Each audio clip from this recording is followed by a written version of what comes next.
All right. Work. Don't freeze. We should be good. We should be in the money. Are we ready to rumble in the jungle? Is the audio working? Yes, the audio is working. Hello, my brothers. We are back. I know it is late. I know it is the fine time of 1 a.m. in the morning, but it is time for the live Leeds United versus Liverpool pre-match preview. And boys, before we get straight into the meat of the action, before we dissect the beautiful things that are going to happen just 12 hours away, I have something very, very, very important to show you. Very lucrative, very orgasmic. Let me just get it in just a second. Voila! Let me just make sure my address is not in there. Let me just make sure the stuff is hidden.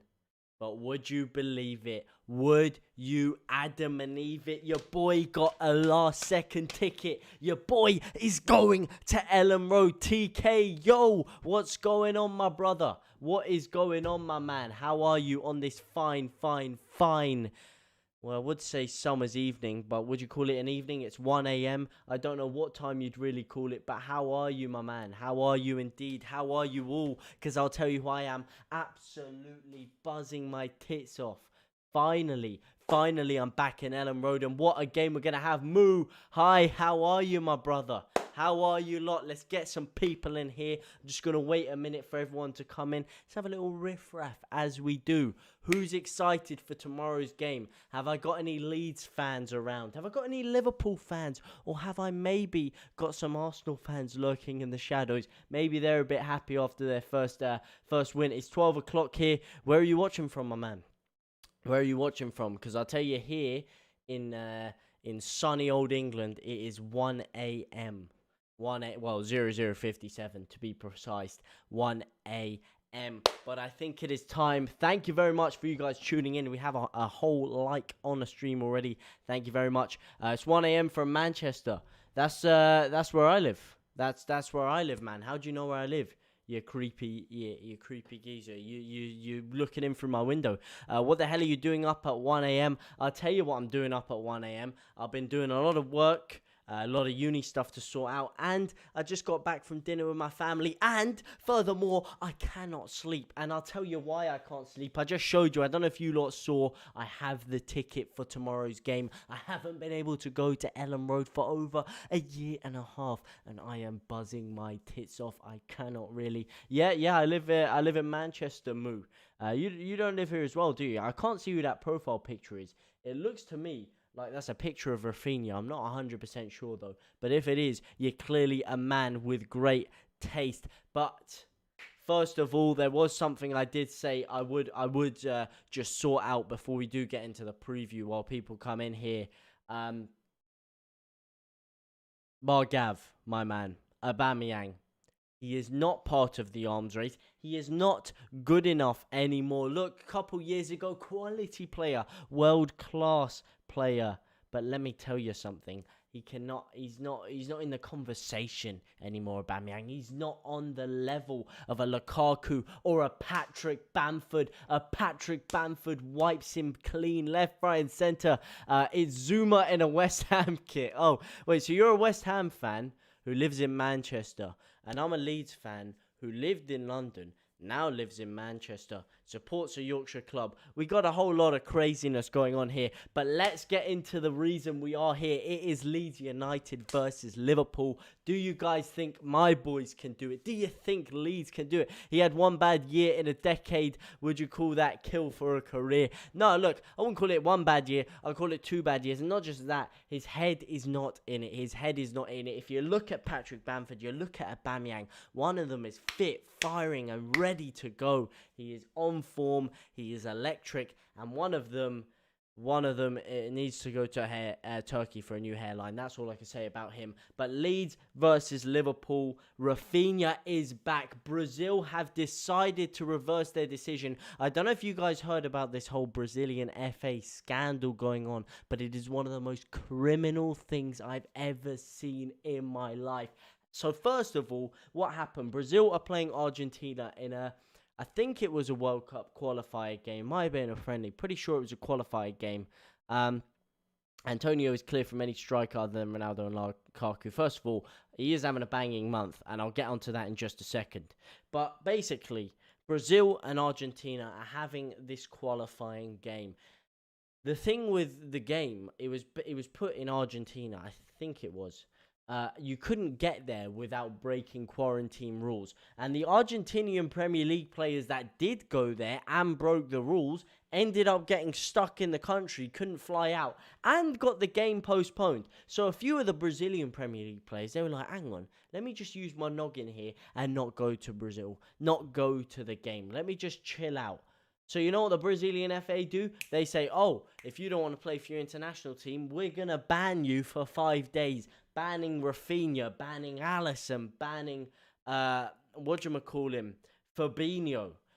And you know what? You know what makes it even more laughable? Everton somehow managed to wrangle their way out of it. It was one of the most disgraceful things.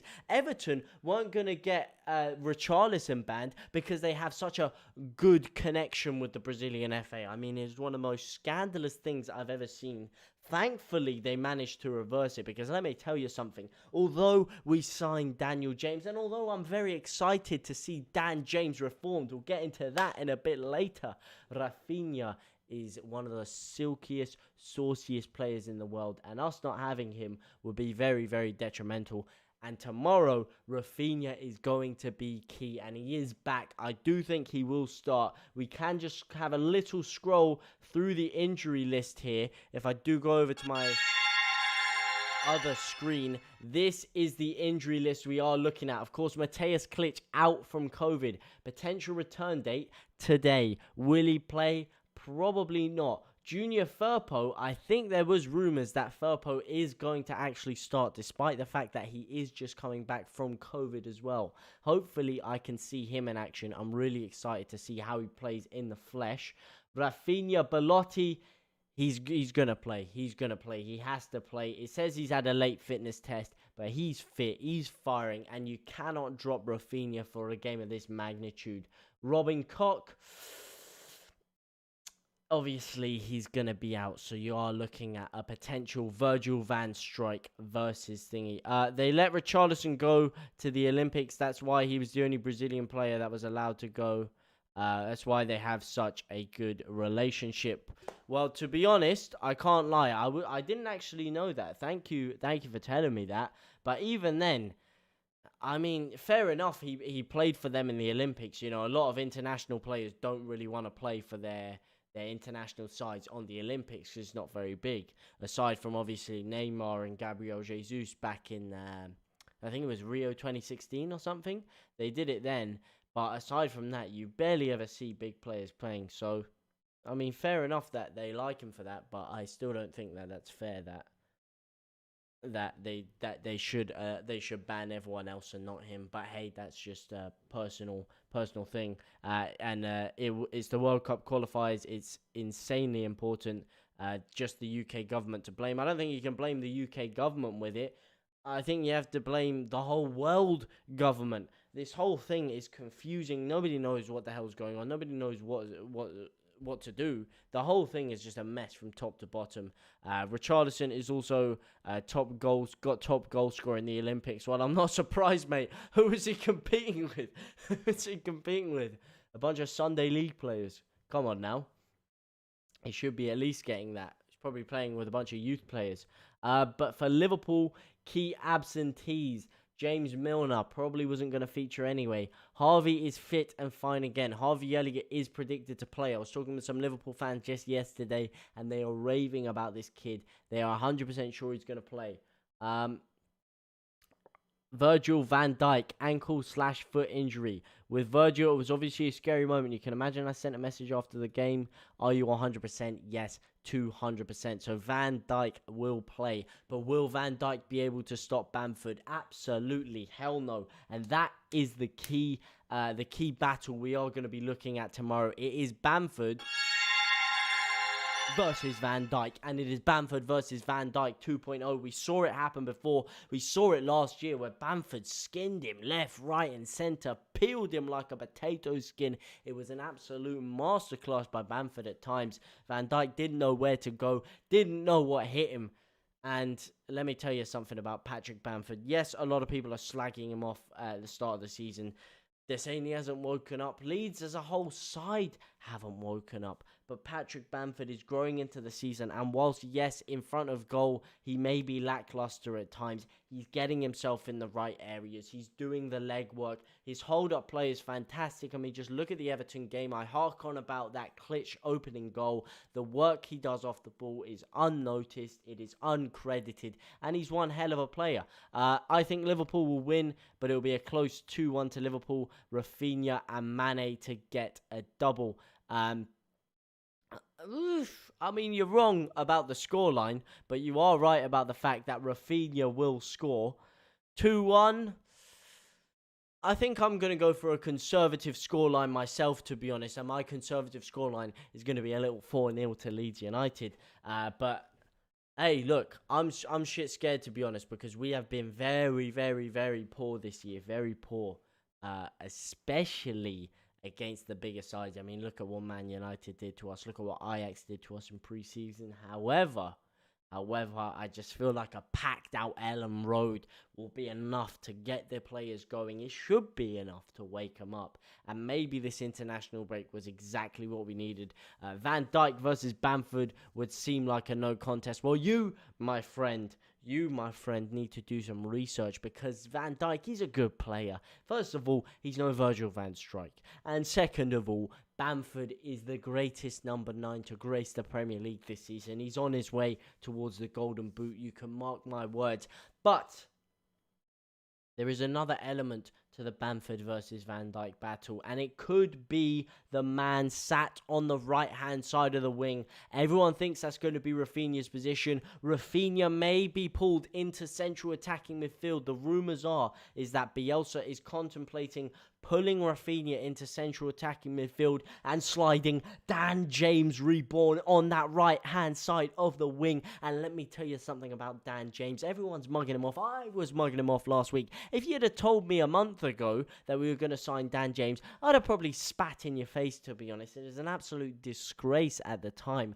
However, we need to calm ourselves down. We need to think with a logical brain. And let me tell you something about Dan James. Dan James is not the same Dan James that played for Man United. This is Dan James reborn. I'm telling you, this is going to be Dan James on steroids, on super juice, on crack, on cocaine, on heroin, whatever you want to call it. He is going to be on it all, because let me tell you something. Bielsa would not go for a man for 2.5 years straight if he didn't see something he could develop on him. Look at Matthias Klitsch before Bielsa got his hands on him. Look at Calvin Phillips before Bielsa got his hands on him. Look at Patrick Bamford before Bielsa got his hands on him. And now imagine the unfathomable talents he is going to crest out of Dan James himself.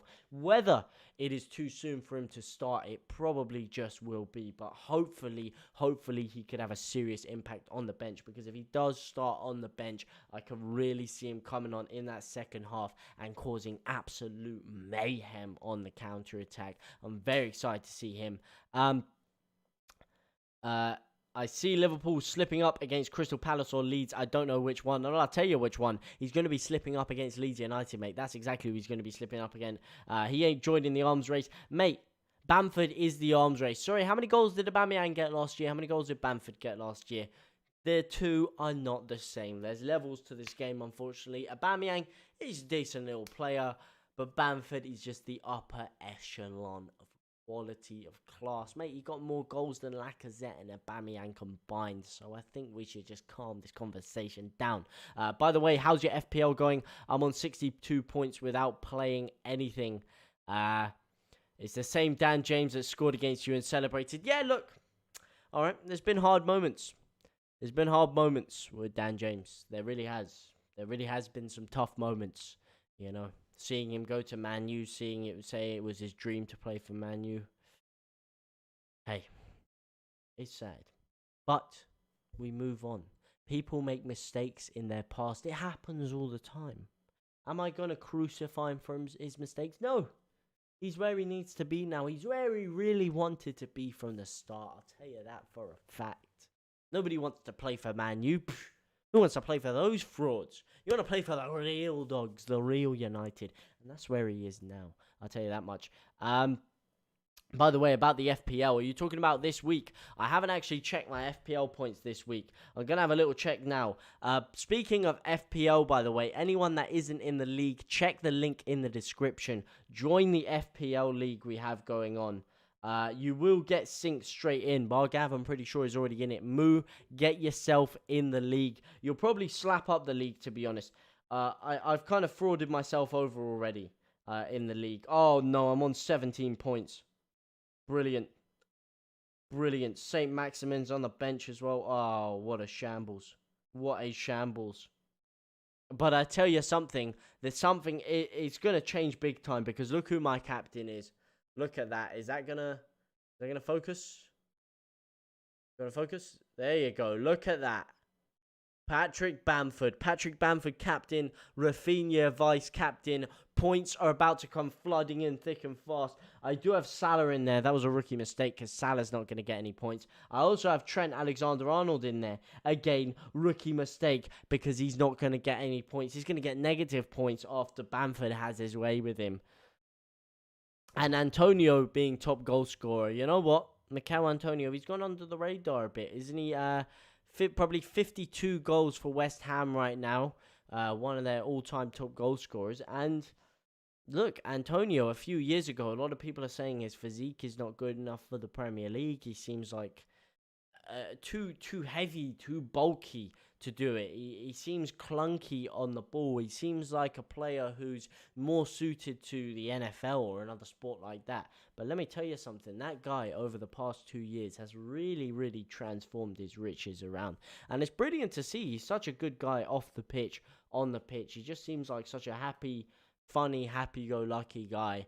And on the ball, on the pitch, I mean, you struggle to get near him. He's like Adama Traore physically, maybe slightly slower, maybe a little bit less strong, but with a lot more end product. If you're comparing the two, I'd say that's probably his most likewise if you're looking physical, running style, running with the ball, but technically he is 3 times the player Adama Traore is. Let me just get his stats up right now, Antonio.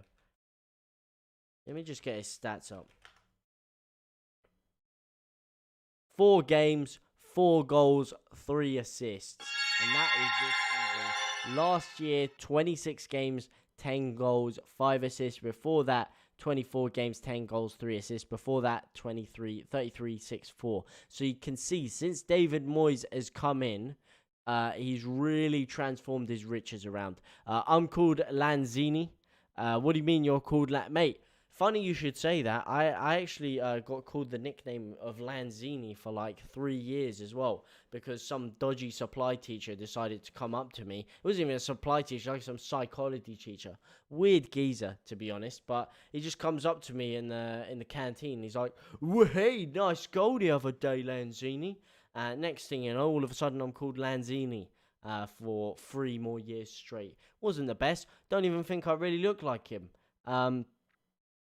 Oh, your team name's called Lanzini. Okay, I get it now. Adama Traore is better on FIFA, though, for fuck's sake. Oh, my days. He probably is, to be honest. He probably is. I joined your league, and I'm called Lanzini in the league. You won't get into the league until next week, I will tell you. And speaking of next week, hopefully by next week, we will have the win. I am going to slap my cojones on the table. I'm going to go for 4-0 Leeds United. I'm praying, I'm hoping, can we finally get a win? Surely we can finally turn it around. I know it's unlikely. I know it's Liverpool. But look, man, Liverpool, they've played well this year. Yes, they have. But I can't lie. They're not the same Liverpool from 2 years ago. Yes, they're better than last year. What is going on? Is Raphinha playing tomorrow? You mean this beautiful man right here? Yes, he is. Raphinha is back in town. The Brazilian FA reversed their decision late last night. They realised that it was a calamity of a mistake that they made, and they have brought Raphinha back into the mould. Whether he'll start, that depends on Bielsa. I don't think it's a question of whether Dan James would start above him, more as if it's a question of, is Raphinha fit enough to start from the game, from the off, because apparently he's had a late fitness test. He may potentially not start because of that, but I do think he will start, and I am going to be there, so I'm so excited to see him, man. I've been waiting to see that guy for a year and a half. Oh boy, I'm going to sprint onto the pitch, grab his autograph, not his autograph, grab his shirt, rip it off him after the game. That's what I'm going to have to do. But yes, hopefully Raphinha does start, because I'm telling you, look, last year when we played them at thingy, last night, I think you mean the night before that. Yeah, if you're going to get technical about it, yes. If you're going to get technical about it, yeah, the night before that, you bastard. Raphinha is our best player. I have to definitely agree with that. Him and Calvin Phillips, I think, are by far and above our two best players in the team. I think because of the work Calvin does, it's hard to separate them at times. But if you're looking at pure quality, you probably have to give it to Raphinha. But it's definitely them two, head and shoulders above. It's past 12 a.m., you cheeky bugger. Getting technical with it, eh? But yeah, Raphinha, look, when we played them last year at Anfield, I don't think... Look, Helder Costa had a good game, to be honest, but there's levels to this game. Helder Costa is not the same player as Raphinha.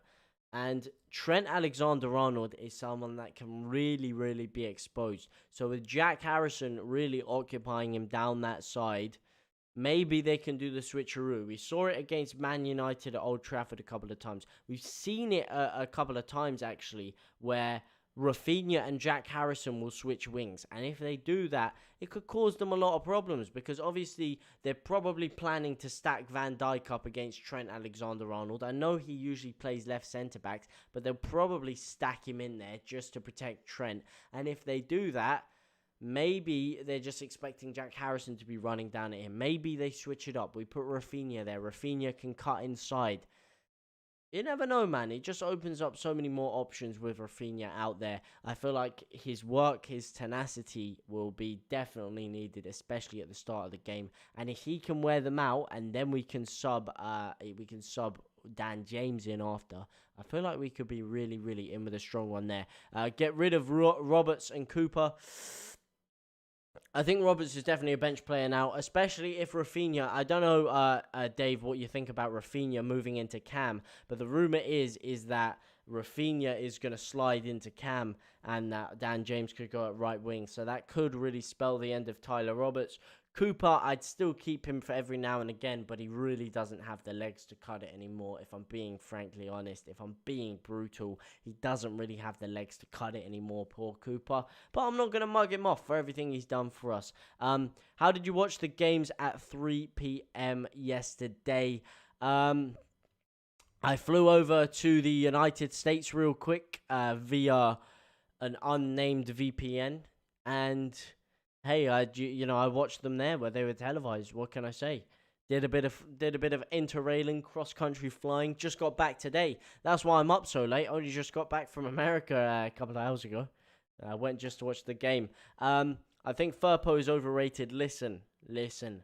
I don't know what you think, especially Dave. You've probably seen him quite a lot, because I presume you're a Leeds fan. I don't know what you guys think about Junior Firpo, but for me, I'm willing to give him a little bit more time. He is foreign to the league. He's just played here. He's started one game, I think, maybe 2 games. I think he started against Everton, came off the bench against Man U, and he started a pre-season game. He hasn't started many games at all. He has been poor when I've seen him, if I'm honest. When I saw him against Everton, I don't know what he's doing position-wise. He just seems to be dragged so far out. I don't know if that's what Bielsa's asking of him, but positionally, he's so far out of position. There's just so many gaps there. Struijk is constantly having to come over and cover for him. When he does go to defend, Iwobi absolutely mugged him off, man. He skinned him like 3 times within 5 minutes. We're lucky Meslier pulled out a couple of great saves against Everton there, because Firpo is just getting skinned for fun. I really haven't been too impressed with him from what I've seen. However, I am going to give him the benefit of the doubt. I am going to give him a bit of time. And what I see tomorrow in the flesh will really determine how I think about him. I don't need to do that because I have my BN account registered to America, and it works because my friend subbed to BN there and sent the code for the account. But if you watch it in England, doesn't it pick up that you're not in America? I thought that would have been a thing. Unless if you're doing it over satellite or something. But BN's not even American anyway. That's Arabic. I'm pretty sure you get it in Dubai or Qatar or stuff. I don't know if you get BN Sports in America. But anyway, yeah, what do you guys think is going to happen tomorrow? What are your score predictions? What are your last second scores on the doors? Who do you think's going to win? Put your money on the table. Slap your cojones down. And who you think is going to do the business? Do you think Bamford can finally get his league, well, not get his league account underway, continue to get his league account underway? No, because it's set to my friend's location and he's the one. Okay. Makes sense. Makes sense, my friend. You're snaking the systems there, brother. You're snaking the system there. Leeds needs to win. Tell me about it, mate. Even Arsenal can win. And if Arsenal are even winning, then Leeds definitely have to win. I'll tell you that much. Because if we don't win, we're up shit's creek without a paddle. Let's just have a little look at the Premier League table before I do love you and leave you. And let's just have a look at the dire straits we are in right now. That is. Did you see how bad Saul was? Look, Saul Niguez, are you talking about here? Or I presume you're talking about Saul Niguez. Saul Niguez is a baller, and I will not have any other words said about it. Fuck Arsenal indeed. Tell me about it. But Arsenal have snaked above us. And the fact that Arsenal are sat above us in the league, quite frankly, it's humiliating. To have a relegation fodder side like Arsenal sat above us in the league, I cannot believe it. It's absolutely disgraceful. We are 1 point above Burnley, 1 point above Newcastle, and 2 points above Norwich. 3 games in, not a single win. If we go 4 games in with 2 points, that is frankly not good enough. It is simply absurd, and we're really leaving ourselves open to severe vulnerability. We need to be pushing for Europe this year, in my opinion. I don't know how much longer we're going to have with Bielsa. We're probably going to have 1 or 2 years maximum. And if we don't get ourselves in and around this top 4 area, then we are up shit's creek without a paddle. We really are. But hey, hopefully, like I said, this international break, will I ever be Bielsa out?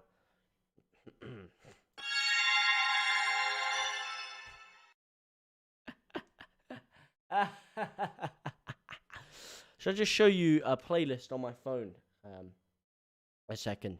Anyone that's out for a manager that has done what Bielsa does, these kind of legendary managers like Arsene Wenger, yeah, you're a disgrace. Yeah, you're a disgrace. I don't care what you say your reasons are. You're a disgrace. Let me just show you this Leeds playlist, yeah?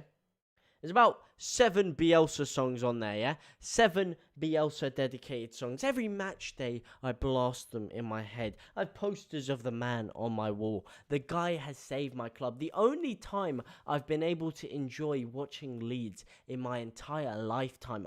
I was too young. By the time I was 3 years old, we've been relegated to the Championship. The only time I've been able to enjoy watching my side. After all that pain I've endured watching crap after crap after crap is since Bielsa's come in. He has completely changed. Mate, Bielsa could send us into administration. I wouldn't care. I wouldn't care for what he's done. For what he's done for us. Are you mad? We wouldn't be here without him. Simple as that. We would not be here without Bielsa. That is for sure. That is for damn sure. Bielsa has single-handedly saved our club. Well, we've been relegated. We almost got relegated to League 2. He wouldn't get us relegated to League 2. So these are clearly hypothetical questions that would never happen because Bielsa wouldn't even get us relegated in the first place, let alone down to League 2. Second of all, there is no chance in hell I would ever dream of turning on Bielsa. Before that, when you've watched Paul Heckingbottom struggle to get a win, when you've watched players like Pierre-Michel Lasogga trying to conjure up the ability to sprint, And then you go from that to this beautiful swashbuckling football with elite players like Raphinha and Calvin Phillips and Patrick Bamford and Rodrigo, from players like David Prutton and Rodolph Austin and Robert Snodgrass and Kisnorbo. All respect to them individually, but just seeing these quality players, seeing us play this beautiful football, I'll never do it. What if he says, I love Man United more than Leeds, I hate Leeds? Well, he wouldn't.